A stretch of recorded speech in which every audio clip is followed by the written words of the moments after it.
Welcome to Look Behind the Look, the new podcast that examines iconic looks in film, television, music, and fashion history. I'm your host, Tiffany Bartok. Hey everybody, thank you so much for joining me again. Amazing to have you back.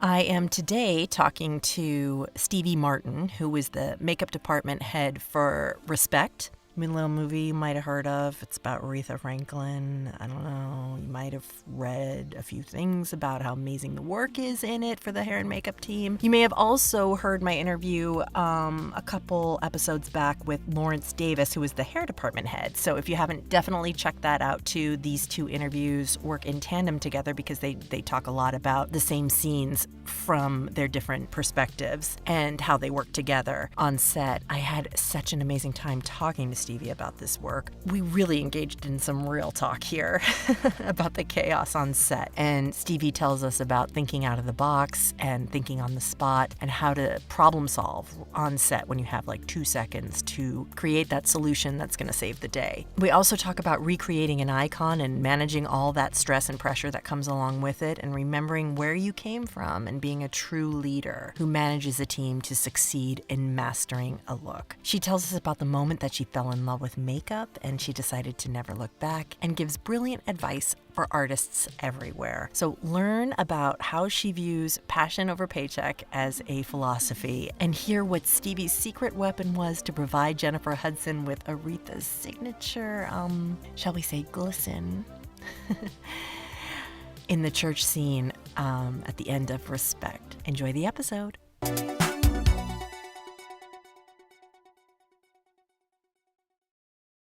Aretha, you do talk, don't you? Not just sing? I like you to call me Miss Franklin. Hi, Stevie. I'm here with Stevie Martin, who worked on Respect, the Aretha Franklin movie that you all saw. And Stevie, just remind me of your exact title on the feature. I am the makeup department head.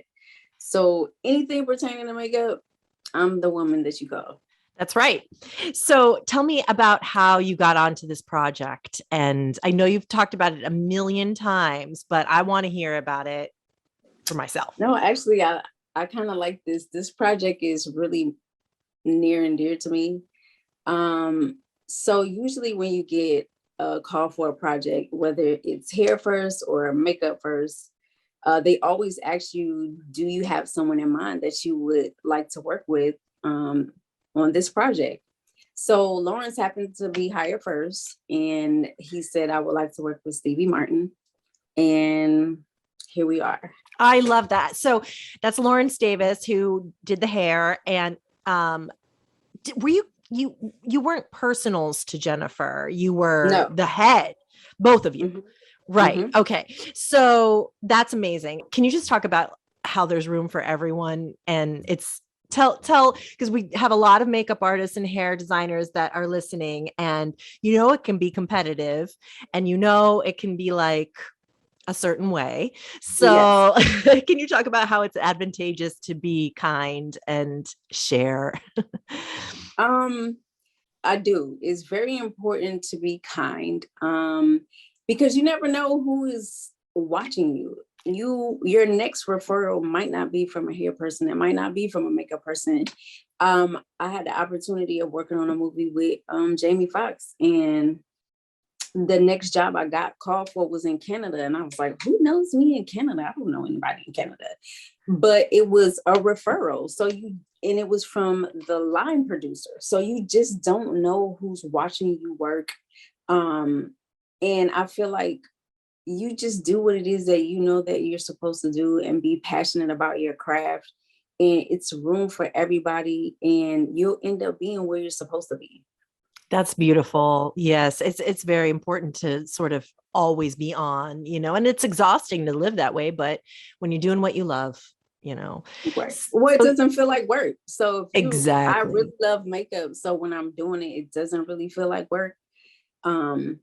So that's what I mean. If you're passionate about it, like for me, it's passion over paycheck. The paycheck definitely helps, but makeup is something that I would do for free and have done for free sometimes. So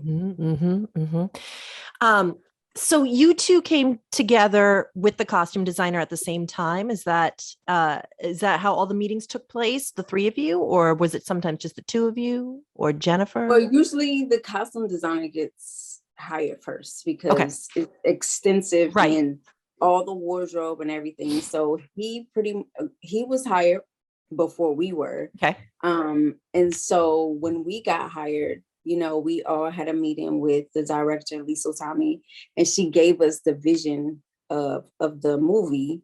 And so just looking at the different costumes and seeing what we were doing, what she was wearing, what was going on in the script.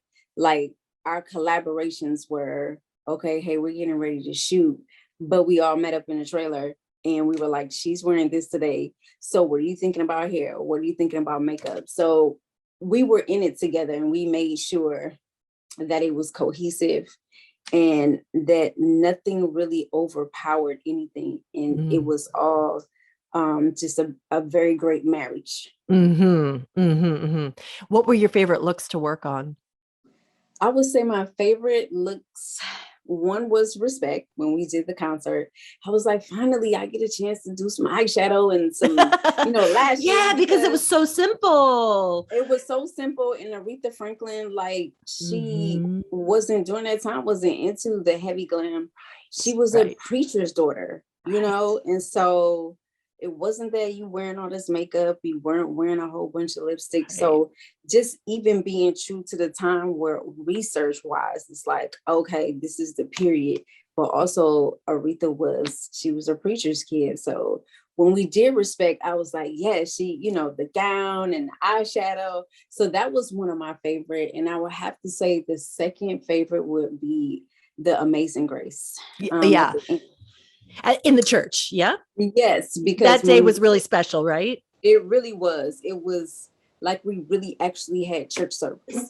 So the emotions that you saw on camera, like that was real. They just kept the camera going, Yes. And so it just felt like you actually were probably a part of that moment when we were recreating it. So that was great. She was definitely there, right? Mm-hmm. Yeah. She tapped in, and everybody else tapped in along with her. So it made for, a great moment in the movie. Yes. Well, that certainly showed. That was my favorite part of the movie too. It was beautiful and so well executed. What was some of the biggest challenges that you had? Well, Aretha Franklin sweated a lot when she would perform. And usually performers sweat, but she also had a drinking problem.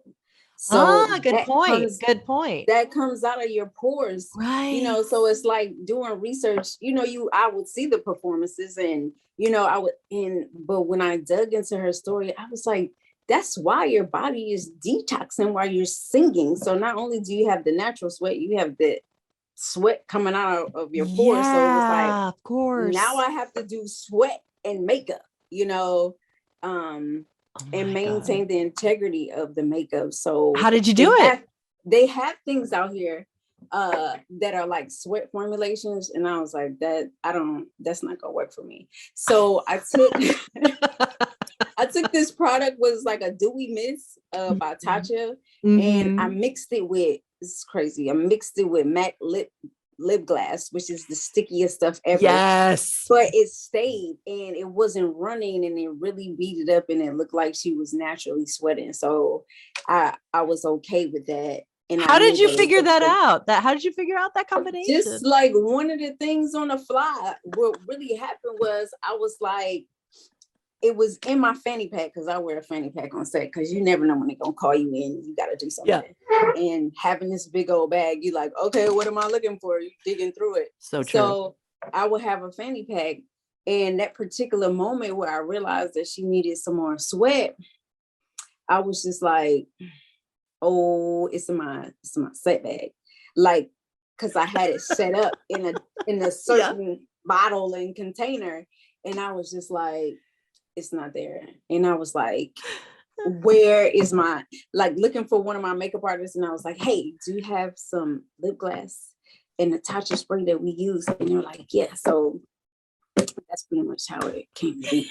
I love it. And so that stayed, the droplets stayed. They say it didn't run, it Yeah. beat it, and it really looked like, you know, how when you start that sweat, somebody's nervous and you just like, how do those bees just appear like that? And you don't really know where they come from. Yeah. That's the look that it gave. And, you know, the direction was, we didn't want all that sweat falling on her face, because then that would have to be a reset after reset.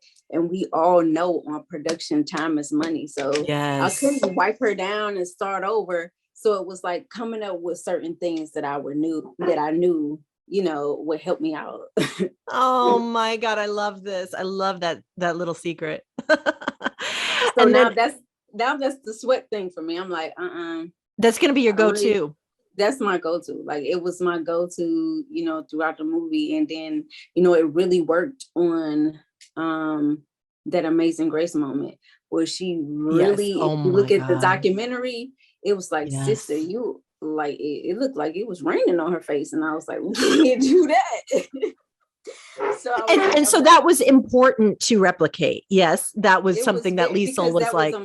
Absolutely. It was a moment. So, you know, during a period, it's very important to be historically accurate. And this is Aretha Franklin. I was like, Lawrence, if we don't get this right, they're gonna drag us. And I don't want to be dragged, and I don't want to be known for that. And they're like, oh yeah, we're not gonna call her. Right. Saw that biopic and it wasn't. So, you know, with having a family there, they were really present and getting the okay from them. And, you know, were they like, there physically there? Okay. Wow. No Sometimes pressure. They were no pressure. No pressure at all to get a call to say, hey, you know, can you do Aretha Franklin biopic? Who? Yes. So then there's that. It's like, oh, we got to get it right. Wow. So, were you feeling? How were you feeling the whole time? Did you ever doubt yourself, or were you like, okay, I'm on the right path. We're doing the right thing. She, you know, I know that moment in honestly, to be really honest. Yeah. No. So yeah. I was like, okay, Jesus, you got me on this. You're going to get me through, because I don't really know. Yeah. Like, this is huge, and it's all eyes, and you want to, you know, pay homage to a idol, you know, and people are going to be looking for certain things. And it was a lot of pressure. You know, I didn't have a lot of background makeup artists because this was other productions going on. So it's kind of like, let me get some quality people. So I was very much hands-on. I was in the trailer. I was in background when my actors weren't there. At the top of the morning, I would go with my team, set my stuff up, go in the background, help with background, you know, okay, I got to go pack my stuff up, go back to the trailer, you know, and get everyone ready. So very much worked the, you know, entire movie, you know, and, you know, I was like, it's very important to me as a department head and leadership that I let my team know that I'm in the trenches with you, even though I'm the department head. You know, I can go back to background. You know, I can go and help you. I'm not above that by That's any means. Wonderful. Yeah. Yeah. There's not a lot of people that feel that way. No. And I learned that too. You know, I had a department head, which I consider, you know, a mentor. And when I saw her do that, I was like, oh my God, when I get in a position, I'm going to do that too, because that let me know that I'm right here with you guys. And I don't think of myself, even though I'm in a position of authority or leadership above you, that I don't feel like I'm above you and I can't do, you know, come back here and humble myself and help you guys make a great movie, because you're here for me. So. Right. That's beautiful. How did you come to do this? How did you decide that you wanted to do film and TV as makeup? Oh, me and my stories. So I worked I was started off doing hair. I was a licensed cosmetologist. Okay. And so I was like, I want to do hair and makeup.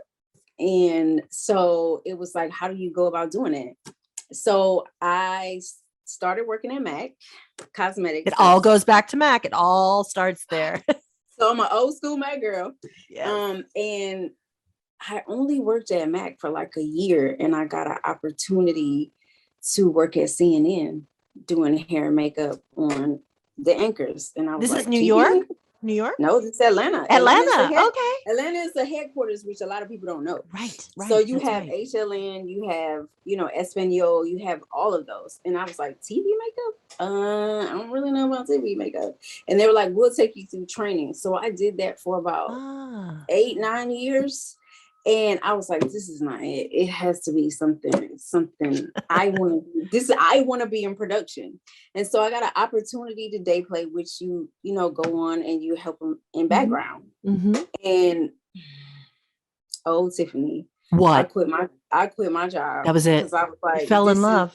This is where I'm supposed to be, and I never have looked back since. What was the project you were in on background? I don't even remember. I think it was like a TV show. Yeah. It wasn't even a film, or anything like that. And I was like, no, this is where I'm supposed to be. And what was the pull? What was the vibe like that you responded to so strongly? Just the people. It was the fascination of helping make a project come to life. I see. Yes. And the many different moving parts. And I was like, this is it. Like, I could see myself doing this, and I am. And I quit my job and never looked back since. And then, so you were union from CNN? Yeah. So okay. CNN got me union because that's TV. Yeah, that's so great. I got about 8-9 years of TV. Yeah. Like, I had my hours and everything. So it was just a matter of doing paperwork and getting in, and here I am. So. Oh, wow. That's amazing. Okay. So then you went through, now I saw you on Claws. Do you know Ignacia is okay. And my friend Jen Lyon is on Claws. So I love it. Is that so much fun? Was that set wild? Hot. It's hot, right? It was wild, but it was great because that show has so many moving parts. You had the beauty, you had the special effects, you have the tattoos, you have anything that's thrown at you. So that project was great for me, being able to, like, just having the knowledge of jumping in and going in the trenches and being able to make things happen on a fly. And I think if I would have any advice for any makeup artist is learn the genre, learn the craft, but don't just learn makeup. Learn everything that goes into making a production, because you just never know where you're going to be asked, and be able to think on the fly. So what I would do is teach myself, I would forget things. I would forget, like, what if you don't have eyeliner? Purposely forget eyeliner. Oh, well, you can make eyeliner with mascara. So I would tell makeup artists, don't cripple yourself with the things that they give you to make something happen. Right. Well, lip gloss.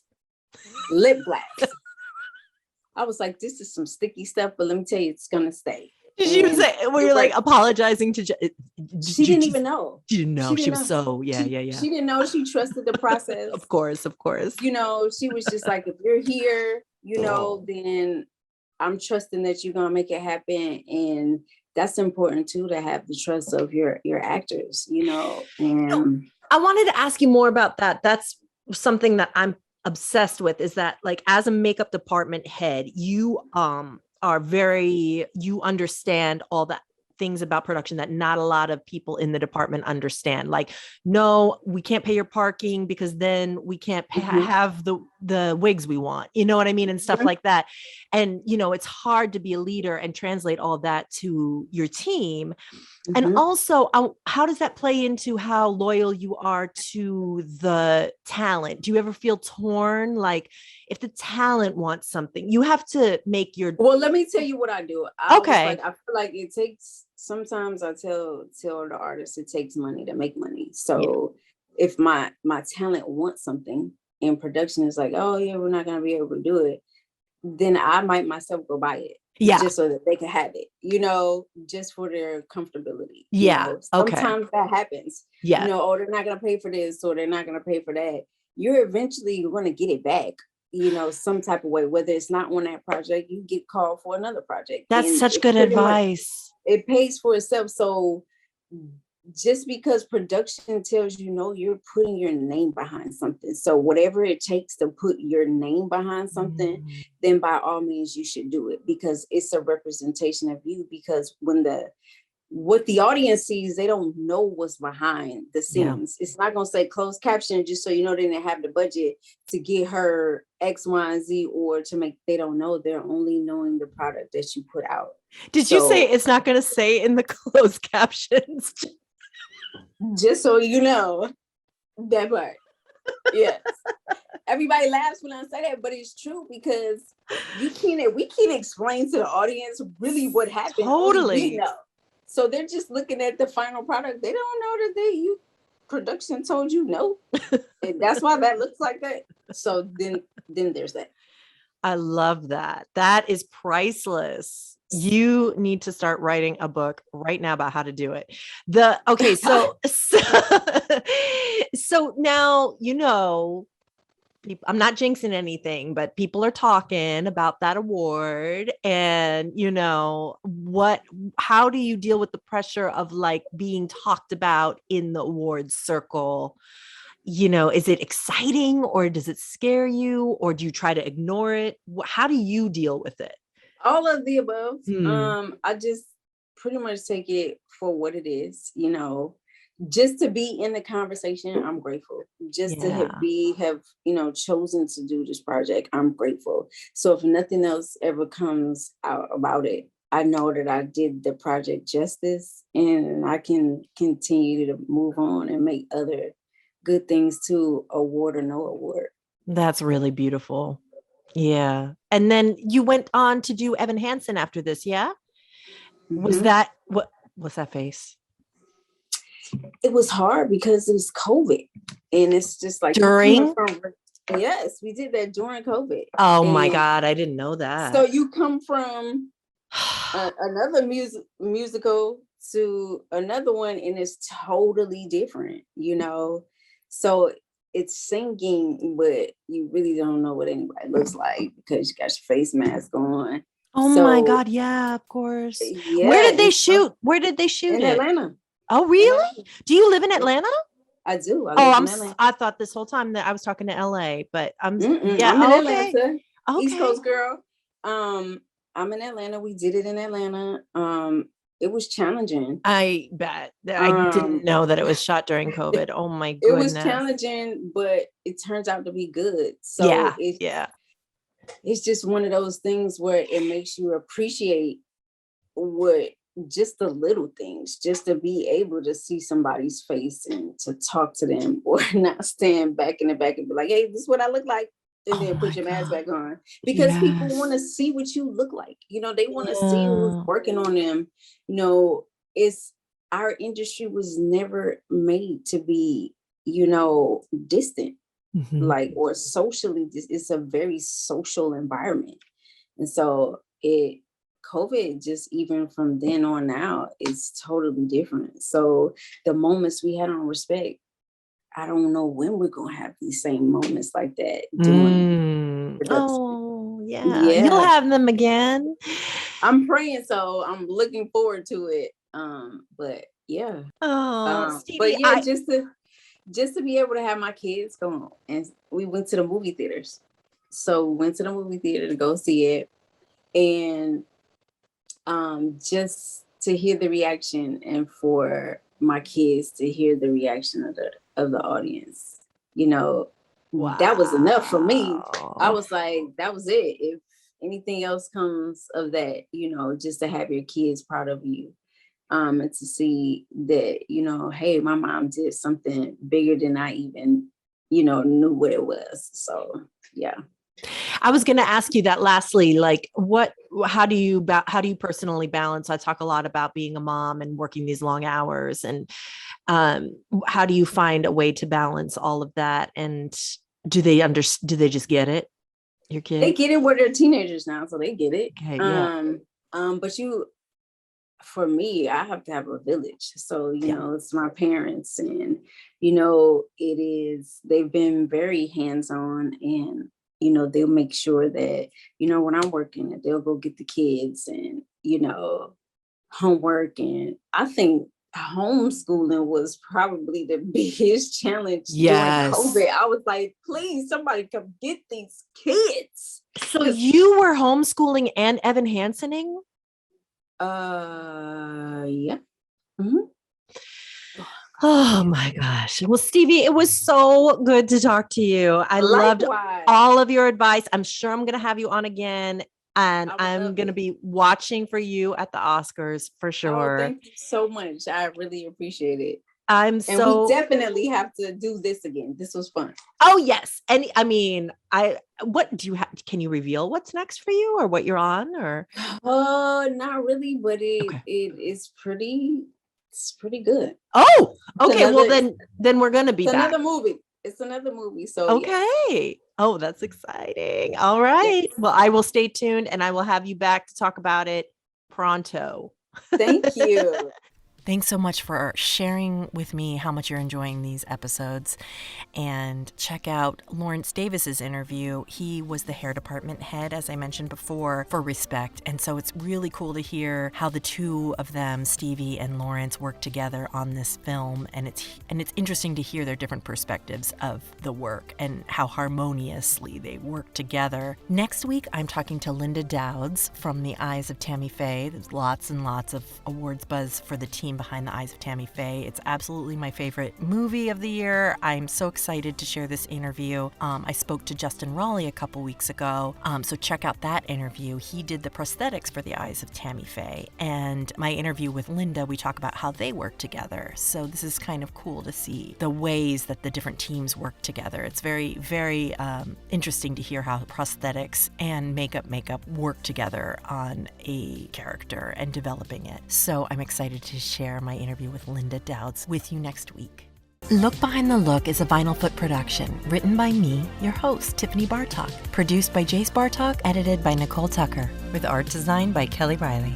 If you're interested in learning more, find our video version on the YouTube channel Look Behind the Look podcast. There you can see rare photos and clips from our guests. And please follow us on Twitter at LookBehindPod and Instagram at LookBehindTheLook. If you like the show, please rate, review, and subscribe. And tell your friends and spread the word. You can subscribe to us on iTunes or any podcatcher of your choice. Thanks for listening to Look Behind the Look.